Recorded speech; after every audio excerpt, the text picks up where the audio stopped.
위하여라는 제목으로 함께 은혜를 나누도록 하겠습니다. 주를 위하여. 성경에는 세상이 어떻게 시작되었는가, 세상의 기원이 나와 있습니다.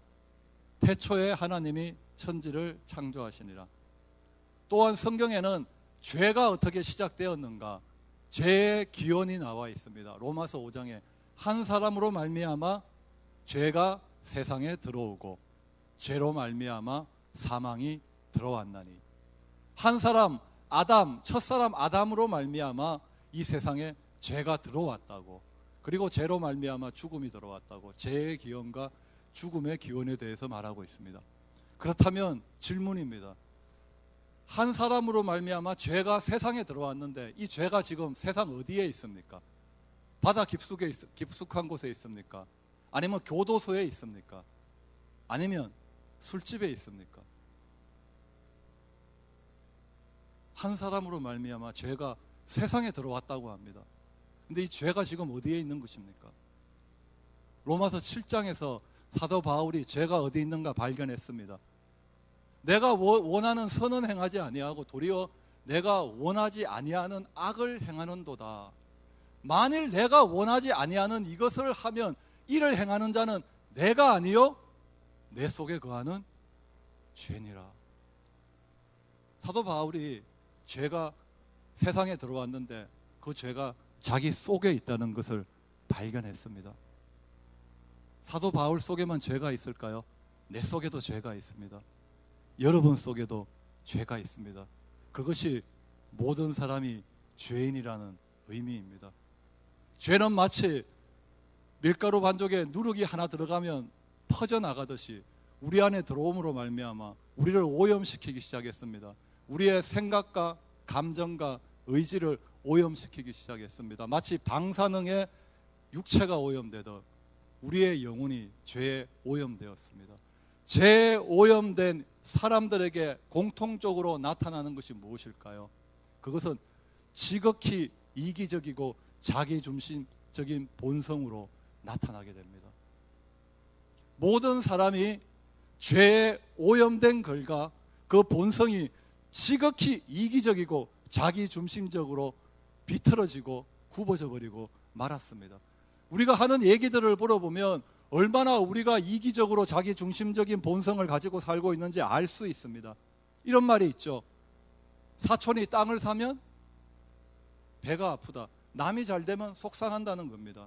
남이 나보다 더 잘 되고 더 많이 가지면 첫 번째 마음속에서 떠오르는 감정이 무엇입니까?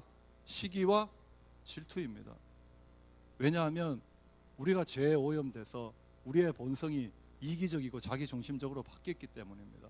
이런 말도 있습니다. 들어봤나요? 내가 하면 로맨스, 남이 하면 불륜. 똑같이 유부남 유부녀가 바람을 피웠습니다. 근데 내가 한 바람은 아름다운 사랑의 로맨스입니다. 제가 한 바람은 더러운 정욕을 참지 못한 불륜입니다. 우리는 똑같은 잣대를 가지고 사람을 판단하지 않습니다. 나에게는 되게 간대한 잣대를 들이대고 다른 사람에게는 엄격한 잣대를 들이댑니다. 이기적이고 자기중심적으로 사람이 변한 결과 사람의 행동 양식이 어떤 줄 아십니까? 사람은 옳은 것을 하지 않습니다. 자기가 유익한 일을 합니다. 이것이 옳다는 거 압니다. 그렇지만 나에게 손해가 되면 하지 않습니다. 이것이 옳지 않다는 거 압니다. 그렇지만 나에게 유익이 되면 합니다. 한번 생각해 보십시오. 만약에 사람의 본성이 이타적이라 가지고 나보다 남을 더 귀하게 생각한다 그러면, 나보다 제 목숨이 더 귀한데 살인이 일어날까요?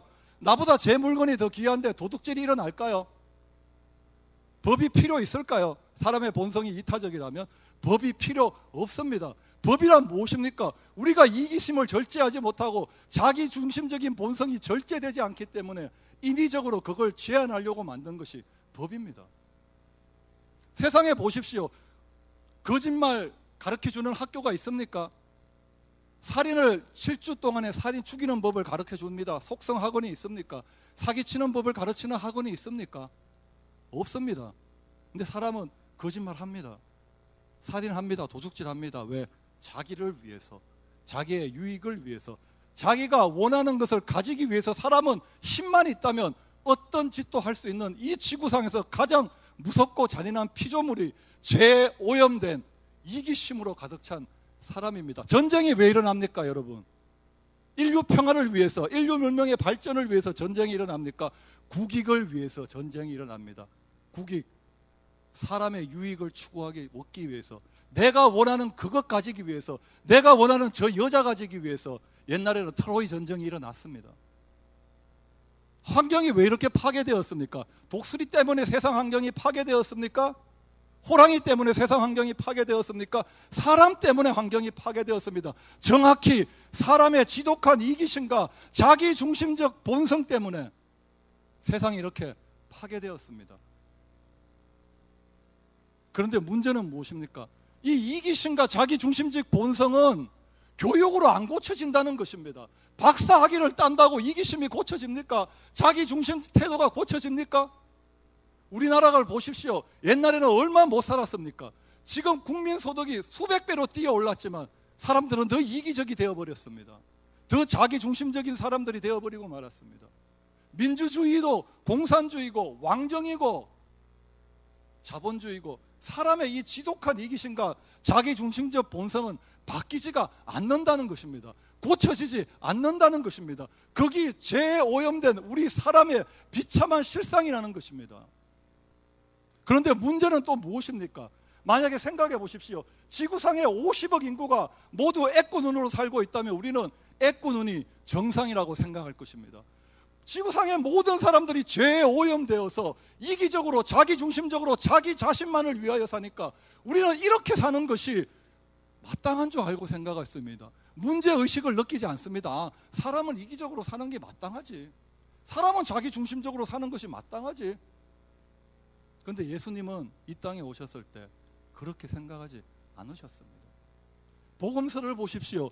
예수님이 자기를 따라오는 사람들에게 첫 번째로 요구한 것이 무엇입니까? 너희가 나를 따라오려거든 거짓말하지 말고, 도적질하지 말고, 살인하지 말고, 주일 예배 잘 드리고, 이렇게 하셨습니까? 아닙니다. 첫 번째 요구한 것이 뭐죠? 자기를 부인하고, deny yourself, 자기를 부인하고 이기심을 버리고 자기 중심적인 사고를 포기하고 자기를 위하는 삶을 돌이키고, 그리고 자기 십자가를 지고 나를 따라오라고 예수님께서 말씀하셨습니다. 왜? 자기를 위하여 사는 것, 그게 모든 죄의 뿌리이기 때문입니다. 그 이기심이 모든 죄의 뿌리이기 때문입니다. 여러분, 동성애가 왜 죄인 줄 아십니까? 로마서 1장에 보면 동성애가 왜 죄인지 나와 있습니다. 로마서 한번 올려주실래요? 로마서 1장 26절 27절 우리 같이 읽겠습니다. 이 때문에 하나님께서 그들을 부끄러운 욕심에 내버려 두셨으니 곧 그들의 여자들도 순리대로 쓸 것을 받고 영리로 쓰며 이와 같이 남자들도 순리대로 여자 쓰기를 버리고 서로를 향하여 음욕이 부릴 듯하며 남자가 남자로 더불어 부끄러운 일을 행하여 그들의 그릇 때문에 상당한 보응을 그들 자신이 받았느니라. 올려주세요. 자, 동성애는 부끄러운 일이라고 합니다. 동성애는 그릇된 것이라고 합니다. 그 근거가 어디에 있습니까? 왜 남자와 남자가 성관계를 하고 여자와 여자가 성관계를 하고 결혼을 하는 것이 왜 부끄러운 일이고 왜 그릇됨이라고 말합니까? 그 근거가 어디에 있습니까? 26절에 있습니다. 그들의 여자들도 순리대로 쓸 것을 받고 영리로 쓰며, 하나님께서 남자와 여자를 처음에 창조하실 때 순리, 하나님의 창조의 질서를 만들었습니다. 변하지 않는 진리를 만들었습니다. 그럼 남자만 만들죠. 왜 여자는 왜 만들었을까요? 하나님의 창조 질서가 있습니다. 남자는 여자와 성관계하고 여자는 남자와 성관계하고 남자와 여자가 만나서 결혼을 하고 가정을 꾸미라고, 그게 하나님의 창조의 질서입니다. 질서는 피조물이 만드는 것이 아닙니다. 만드신 창조주가 만드는 것입니다. 학교의 법은 학생이 만드는 것이 아닙니다. 그걸 설립한 교장이 만드는 것입니다. 하나님이 질서를 만들었습니다. 그런데 동성애는 그걸 거꾸로 가는 것이라고 합니다. 영리라는 것입니다. 그렇기 때문에 그건 부끄러운 것이고 그건 죄라는 것입니다. 그런데 하나님께서 남자와 여자를 만들기 전에 그 먼저 또 하나의 창조 질서를 만들었습니다. 하나님이 사람을 만들 때 사람은 자기를 위하여 살도록 만들지 않았습니다. 자기의 꿈을 이루고 자기의 뜻을 쫓고 자기의 목적을 이루고 자기의 유익을 만족시키기 위해서 하나님은 사람을 만들지 않으셨습니다. 하나님은 사람을 만들 때 하나님 자신을 위해서 만들었습니다.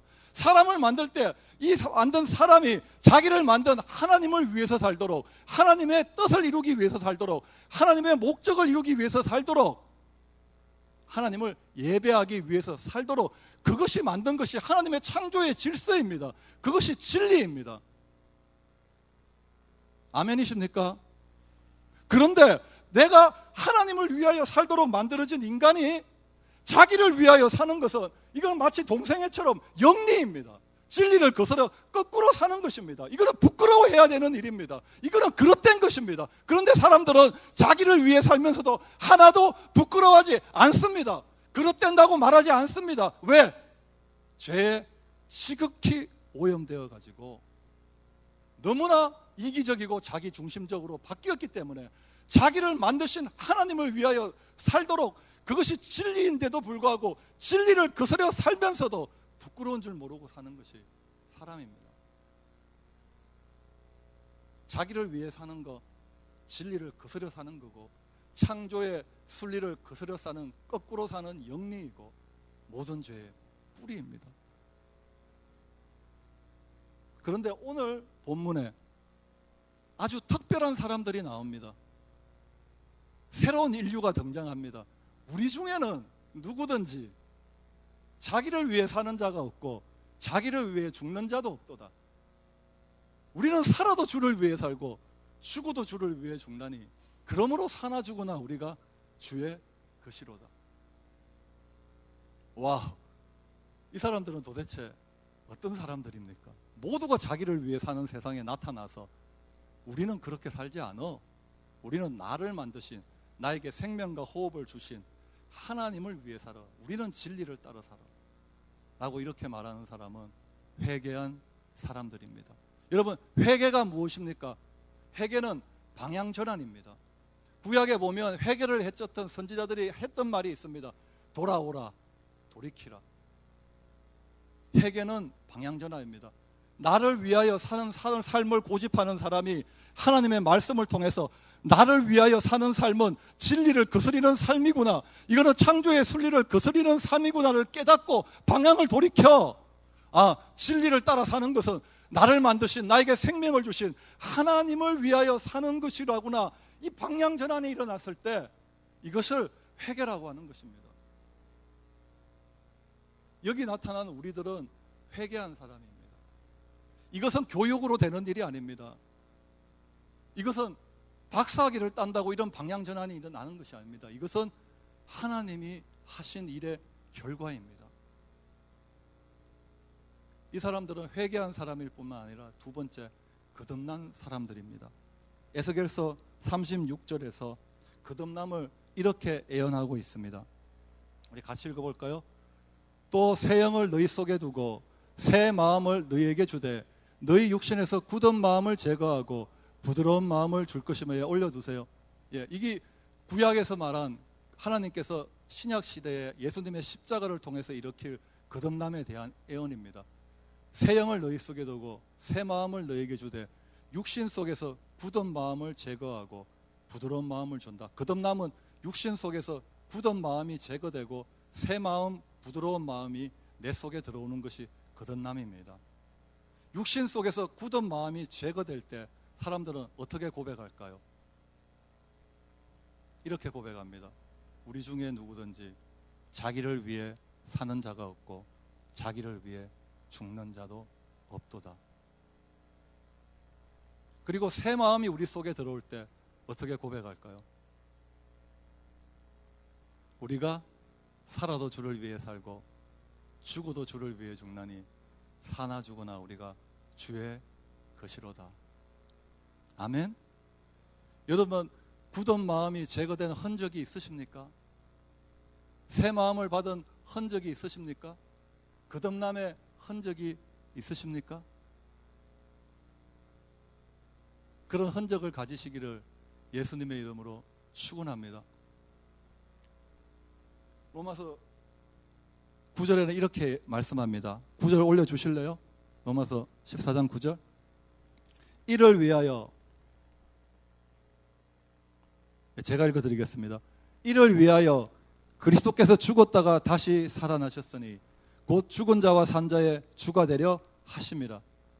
예수님께서 십자가에서 죽었다가 다시 살아나신 것은 이를 위하여라고 말합니다. 이것이 십자가의 목적이라는 것입니다. 이것이 십자가의 능력이라는 것입니다.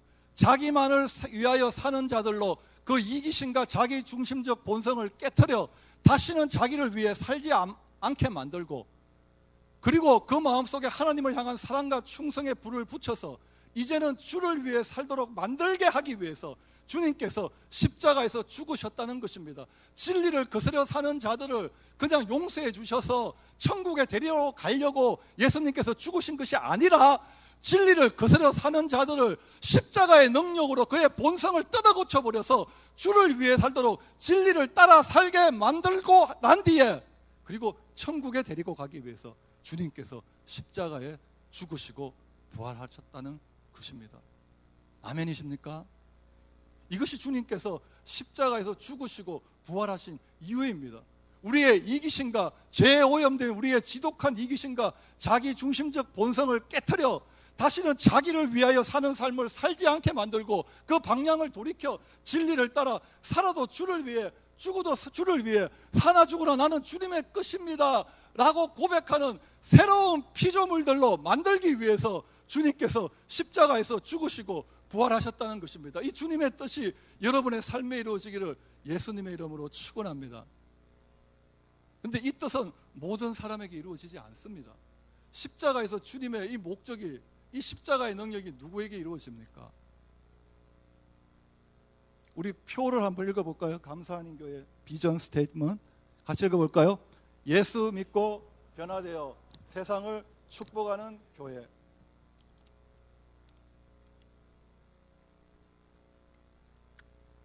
예, 변화가 오기 전에 믿음이 먼저 옵니다. 믿음이 변화의 원인이고 원동력입니다. 믿음이 없으면 변화도 없습니다. 예수를 믿으면 반드시 변화됩니다. 진짜로 믿으면 반드시 변화됩니다. 마음으로 믿으면 반드시 변화됩니다. 기독교 2000년 역사가 예수를 믿으면 변화된다는 것을 정언하는 정인들로 가득 찬 역사입니다. 한 명 한 명 이름을 댄다면 오늘 시간이 부족할 것입니다. 왜 예수를 믿는데 변화되지 않느냐? 믿는 척 하기 때문입니다. 머리로 믿기 때문입니다. 그렇기 때문에 변화가 일어나지 않는 것입니다. 예수를 믿을 때 어떤 변화가 일어날까요?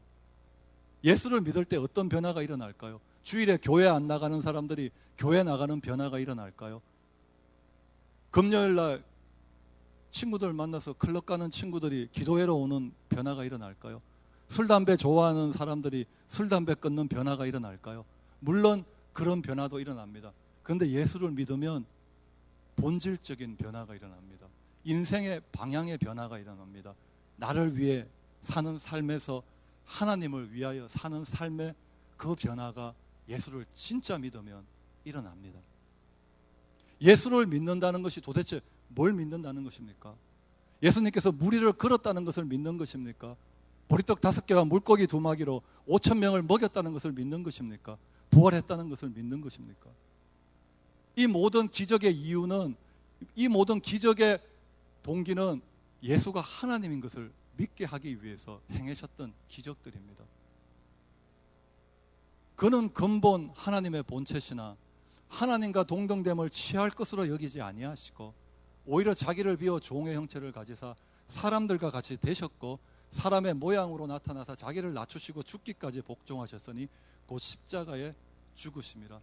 십자가에 죽으신 예수님을 하나님의 본체, 천지를 만드시고 나를 만드신 하나님으로 믿는 것이 예수를 믿는 것입니다. 그리고 그분이 십자가에서 죽되 나를 사랑해서 나를 위하여 개인적으로 나 하나를 위하여 죽었다는 것이 예수를 믿는 신앙의 믿음의 핵심입니다. 예수님이 천지를 만드시고 나를 만드신 하나님이시고, 그리고 그분이 나를 사랑해서 나 하나를 위해서 십자가에 죽었다. 이것이 예수님을 믿는 믿음의 핵심입니다. 저는 모태신앙이었습니다. 어렸을 때부터 예수님이 하나님이시고 그분이 십자가에서 내 죄 때문에 나를 위해 죽었다는 얘기를 귀에 못이 박히도록 들었습니다. 근데 머리로만 믿고 있었습니다. 그것이 나에게 아무 삶의 변화를 가져다 주지 못했습니다. 그런데 감사 아닌 교회에서 바로 이 앞자리에서 예배를 드리기 시작했습니다. 여러분, 될 수 있는 대로 예배 드리시면 앞자리에서 드리십시오. 앞자리가 금자리입니다. 저 이 자리에서 예배를 드렸습니다. 이 자리에서 예배를 1년을 드리고 2년을 드리고 3년을 드리고 4년을 드리고, 그리고 집사에서 전도사가 되고 목사가 되고 이 자리에서 예배를 드리는데, 예수님이 천지를 창조하신, 그리고 나를 지으신 하나님이시고 그분이 나를 위해 이 땅에 오시고 나를 위해 살다가 나를 위해 죽었다는 교회에서 맨날 들었던 그 얘기가 이 자리에서 예배를 드리는데 머리가 아니라 가슴으로 믿어지기 시작하더군요. 교리로 아는 것이 아니라 성령으로 내 영혼이 직관적으로 그 사실을 알고 믿게 되더군요. 그때 제 영혼에 지진이 일어나는 줄 알았습니다. 아니, 정말이야? 정말이야? 십자가에서 죽으신 그 예수님이, 나사렛 사람 그 예수가 천지를 창조하신 하나님이라는 것이 정말이구나. 그분이 나를 위해서 하늘의 영광과 보좌를 버리고 이 땅에 오셨고 나를 위해 살다가 나를 위해 죽으셨구나. 이것이 진짜구나. 이것이 믿어지는 순간 세상에서 이것보다 더 중요한 일은 없었습니다. 이것보다 더 생각할 만한 가치 있는 일은 없었습니다. 나머지 일들은 다 장난감이었습니다. 월드 시리즈 누가 우승하든지, 월드컵에서 누가 우승하든지, 누가 100만 달러를 벌든지, 이런 거 다 장난입니다. 하나님이 사람이 되어 이 땅에 오시고 죽었는데 나를 위해 하셨다는 것입니다. 여러분, 이 말이 되는 얘기입니까? 성경이 진짜라고 합니다. 저 자신에게 진지하게 질문하기 시작했습니다. 그래, 하나님이 하나님 자신을 위해 살지 않고 하나님이 만드신 나 같은 피조물을 위해서 하늘의 영광 버리고 이 땅에 오시고 나를 위해 살다 나를 위해 죽었어. 그러면 이제 나는 어떻게 살아야 되지? 하나님이 나를 위해 살았는데 나는 이제 어떻게 살아야 되지? 여러분, 예수를 믿으면 마음속에서 선한 양심이 살아납니다. 양심이 나에게 얘기를 해주더군요. 야, 널 만드신 하나님이 널 위해 이 땅에 오셨고 널 위해 살다가 널 위해 죽었다면, 네가 양심이 있는 놈이라면, 네가 그걸 믿는다면 너는 하나님을 위해 살다가 하나님을 위해 죽어야 되는 거 마땅하지 않니? 여러분, 정말 예수님이 하나님이시고 여러분을 위해서 하늘의 보좌와 영광을 버리고 이 땅에 오셨고 여러분을 위해서 33년 동안 살고 여러분을 위해 죽으셨다는 걸 믿으십니까? 그분이 그렇게 여러분을 위해서 살다가 여러분을 위해 죽었다면, 여러분의 양심이 있으면 자기를 위해 사는 삶을 더 이상 고집할 수가 없을 것입니다. 저는 그 이후로 방향이 바뀌었습니다. 저는 이분들이 왜 이렇게 고백했는 줄 압니다. 우리 중에 누구든지 자기를 위해 사는 자가 없고 자기를 위해 죽는 자가 없도다. 예수가 천지를 창조하신 하나님이 사람이 되어 이 땅에 오셔서 날 위해 살고 날 위해 죽는다는 것을 마음으로 믿어지기 시작하면 더 이상 양심이 있기 때문에 자기 자신을 위해 살다가 자기 자신을 위해 죽는 그런 진리를 거스리는 삶을 고집하며 살 수는 없습니다.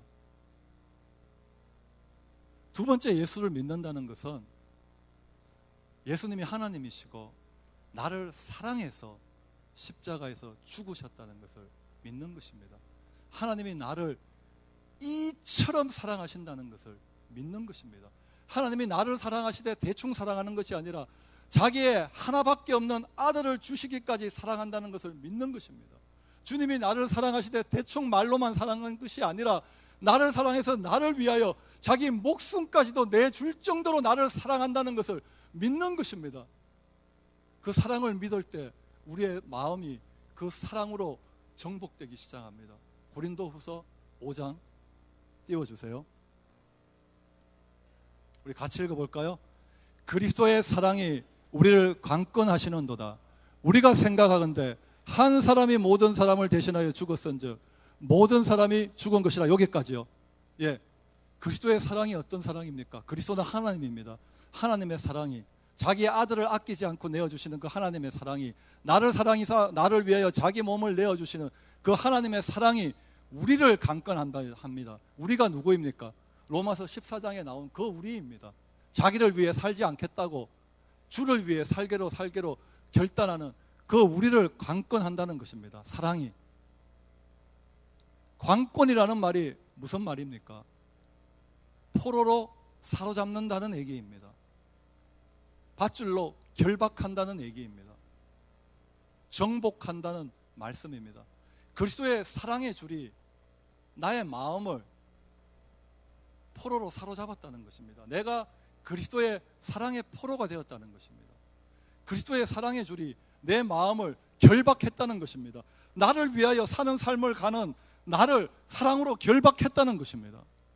그리스도의 사랑이 내 마음을 정복했다는 것입니다. 여러분, 총과 칼로는 몸은 정복할 수 있습니다. 힘으로 몸은 정복할 수 있습니다. 몸은 결박할 수 있습니다. 사람의 마음은 사랑으로만 정복할 수 있습니다. 사랑으로만 결박할 수 있습니다. 사람의 마음은 사랑으로만 사로잡을 수 있습니다. 그리스도의 사랑이 그 우리들의 마음을 사로잡았다는 것입니다. 결박했다는 것입니다. 그 결과가 어떤 결과가 나타납니까? 그 다음 절 고린도후서, 예, 이게 사랑에 사로잡힌 사람들의 결과입니다. 같이 읽어볼까요? 그가 모든 사람을 대신하여 죽으심은 살아있는 자들로 하여금 다시는 그들 자신을 위하여 살지 않고 오직 그들을 대신하여 죽었다가 다시 살아나시니 그리스도를 위하여 살게 하려 함이라. 할렐루야. 이렇게 사랑에 결박되시고 사로잡히고 포로가 되시기를 예수 그리스도의 이름으로 축원합니다. 정말 십자가의 사랑에 사로잡히면 다시는 자기를 위해 살 수가 없습니다. 나를 사랑해서 나를 위해 죽었다가 다시 살아나신 그분을 위하여 살게 됩니다. 아직 그런 방향 전환이 일어났지 않았다 그러면 아직 여러분의 마음은 그리스도의 사랑에 사로잡히지 않은 것입니다. 예수 그리스도의 사랑에 어떻게 사로잡혀 가느냐, 과정이 나와 있습니다. 그리스도의 사랑이 우리를 관건하시는도다. 우리가 생각하기를 한 사람이, 여러분, 사랑에 빠지면 사랑하는 사람만 생각하게 됩니다.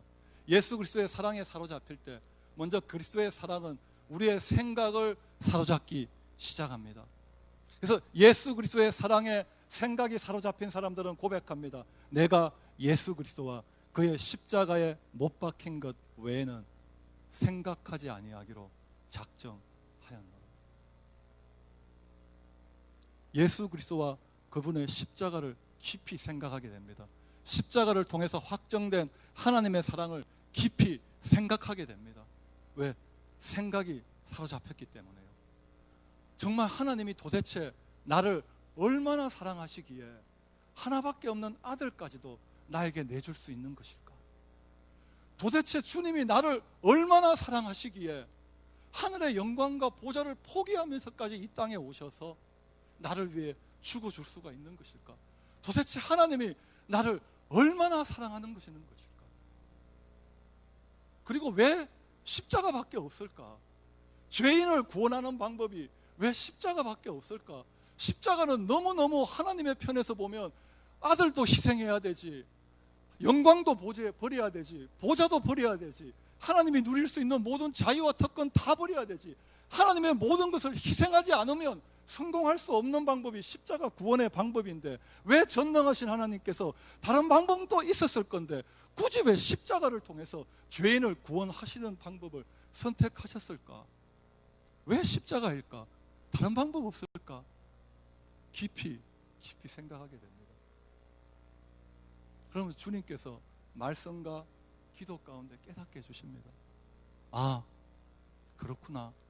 하나님은 사랑의 하나님일 뿐만 아니라 죄를 눈 감아 줄 수 없는 공의의 하나님이시구나. 하나님의 사랑과 공의가 동시에 만족되고 충족되면서 죄인을 구원할 수 있는 유일한 길은 십자가밖에 없었구나.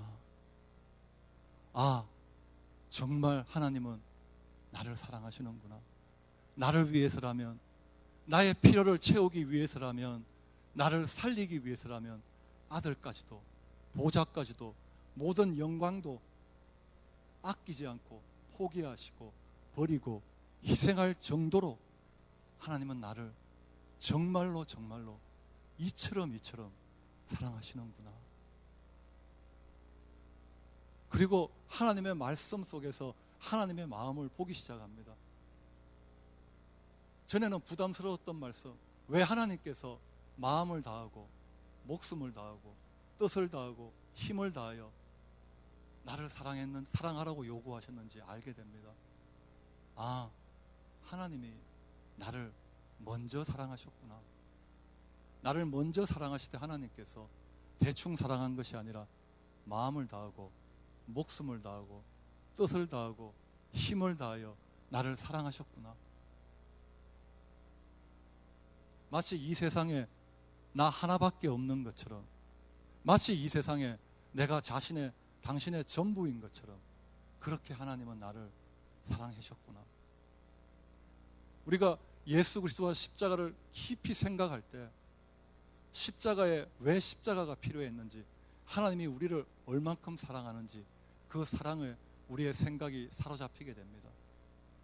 그리고 우리의 생각을 사로잡은 하나님의 사랑은 우리의 감정을 사로잡기 시작합니다. 감정이 하나님께 사로잡힌 사람들은 이렇게 찬양합니다. 예수를 생각만 해도 내 마음이 좋거든. 감정이 예수님의 사랑에 사로잡혔기 때문입니다. 이전엔 세상나 기뻤으나 지금 내 기쁨은 오직 예수. 옛날에는 술 먹고 친구들이랑 놀고 당구치고 그런 게 최고의 기쁨이었지만, 이제는 예수님과 함께 시간을 보내는 것, 그분과 교제하는 것, 기도와 말씀 가운데 그분의 임재 속에 들어가는 것, 그것이 최고의 기쁨이 되는 것입니다. 소원이 바뀝니다. 내 진정 소원은 내 구주 예수를 더욱 예수님이 나를 이렇게까지 사랑했는데, 나를 이렇게까지 사랑하신 예수님을 나도 더욱 사랑하기 원합니다. 예수 그리스도의 생각이, 예수 그리스도의 사랑이 우리의 생각을 사로잡고 감정을 사로잡고 드디어 우리의 의지를 사로잡기 시작합니다. 인간의 이 죄에 오염된 지극히 이기적이고 자기중심적인 이 의지는 자기를 지으신 하나님, 그 천지를 창조하신 하나님의 능력 앞에는 절대로 무릎 꿇지 않습니다. 인간의 의지는, 이 죄에 오염된, 이 지독히 이기적으로 오염된 인간의 의지는 우리의 영혼을 지옥에 던져버릴 수 있는 하나님의 권세 앞에도 우리의 인간은 무릎을 꿇지 않습니다. 오직 범죄한 피조물인 강팍한 죄인이 된 인간은 자기를 지으신 하나님의 사랑을 깨달을 때 그 사랑 앞에 무릎을 꿇습니다. 주님이 나를 만드셨습니다. 주님이 나를 핏값 주고 사셨습니다. 나는 주님의 것입니다. 창조의 질서대로라고 하면 내가 나를 만드신 하나님을 사랑해서 하나님을 위하여 내 몸을 순종의 제물로 내어드려야 되는데, 오히려 하나님께서 창조의 질서를 거스려 자기를 만드신 피조물인 나를 사랑해서 나를 위하여 당신의 몸을 화목제물로 내어주셨군요. 내가 이런 은혜를 받았는데, 내가 이런 사랑을 받았는데 어찌 나 자신만을 위해서 살아갈 수 있겠습니까? 이제는 다시는 나 자신을 위해 살지 않고 살아도 주를 위해, 죽어도 주를 위해 살겠습니다. 왜냐하면 나는 당신의 것이기 때문입니다. 남자의 사랑에 정복된 여자가 하는 말이 있습니다. 난 당신의 여자예요. 그리고 그 남자에게 마음을 주고 몸을 주고 시간을 주고 다 줍니다. 사람이 하나님의 사랑에 정복당할 때 동일한 고백을 합니다. 나는 당신의 것입니다. 그리고 그분에게 마음을 드리고 몸을 드리고 시간을 드리고 삶을 드립니다. 하나님의 사랑에 정복되시기를 예수 그리스도의 이름으로 축원합니다. 오직 그 길만이 죄로부터, 여러분 안에 있는 지독한 이기심으로부터, 육체의 정욕으로부터, 세상의 탐욕과 허영심으로부터 자유할 수 있는 유일한 길이기 때문입니다. 말씀을 정리하겠습니다. 우리 중에 누구든지 자기를 위하여 사는 자가 없고 자기를 위하여 죽는 자가 없도다라고 말했습니다. 왜? 자기를 위하여 사는 것은 진리를 거스려 사는 것이기 때문입니다. 모든 죄의 뿌리가 되는 것이기 때문입니다. 자기를 위하여 사는 자는 절대 예수님을 따라갈 수가 없기 때문입니다. 그리고 또 말합니다. 우리는 살아도 주를 위해 살고 죽어도 주를 위해 죽나니 사나 죽으나 우리가 주의 것이로다. 왜 이렇게 산다고 고백합니까? 이것이 바로 창조의 순리를 따라 사는 삶이기 때문입니다. 진리를 따라 사는 삶이기 때문입니다. 이렇게 자기를 부인할 때만이 주님을 따라갈 수 있기 때문입니다.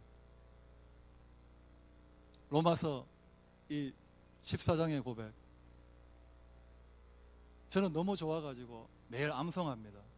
우리 암송하는 친구들은 같이 암송해보고, 우리 중에 누구든지 자기를 위해 사는 자가 없고 자기를 위해 죽는 자도 없도다. 우리가 살아도 주를 위해 살고 죽어도 주를 위해 죽나니 사나 죽으나 우리가 주의 것이로다. 이 고백이 여러분들의 고백이 되기를 예수님의 이름으로 축원합니다. YDC 공동체의 고백이 되기를 예수 그리스도의 이름으로 축원합니다. 기도드리겠습니다.